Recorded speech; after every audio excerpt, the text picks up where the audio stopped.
भागवत की कथा श्रवण करेंगी तो ये लोग पुनीत हो जाएंगे, पवित्र हो जाएंगे,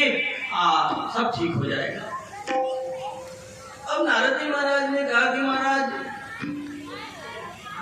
भागवत तो मैं भी अपने पिताजी से पढ़ा था, पिताजी मुझे भी पढ़ाए थे, मैं भी भागवत के बारे में जानता हूँ कि वो वेदों का सार ही है, सार ग्रंथ है। तो आश्चर्य मुझे ये हो रहा है कि मैंने तो वेदों को ही श्रवण करा दिया, तो जब वेदों को ही श्रवण करा दिया,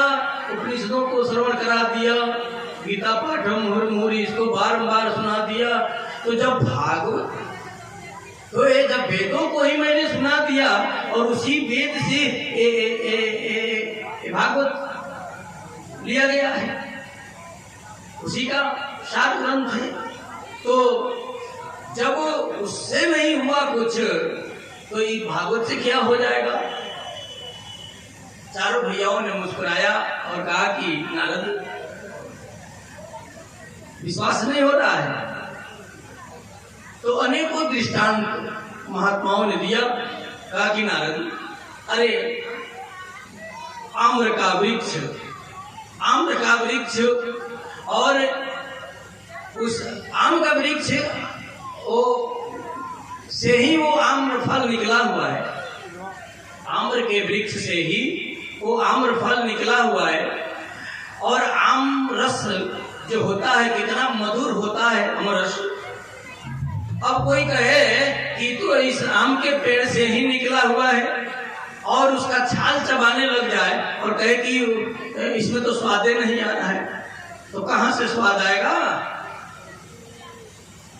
जो फल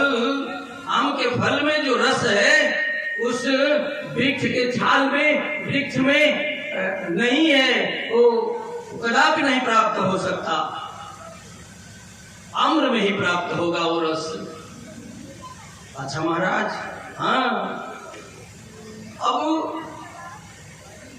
गन्ना में ही शक्कर होता है और शक्कर से अनेकों मिठाइयां बनाई जाती है। अब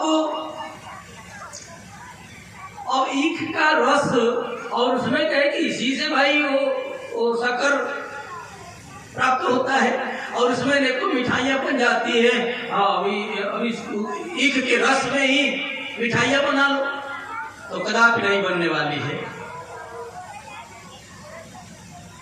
दुग्ध में ही घी है, दुग्ध में ही घी है और घी में अनेकों पुड़ियां निकल जाती हैं, अनेकों व्यंजन बन जाते हैं और पुड़ियां छनते छनते घी समाप्त हो गई तो अब कोई कहे कि भाई दूध से ही निकला घी निकला है तो दूध में ही छान लो,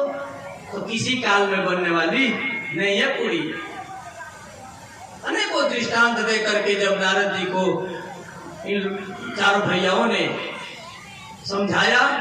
तब नारद जी महाराज हाथ जोड़कर कहे कि हे महाराज आज मैं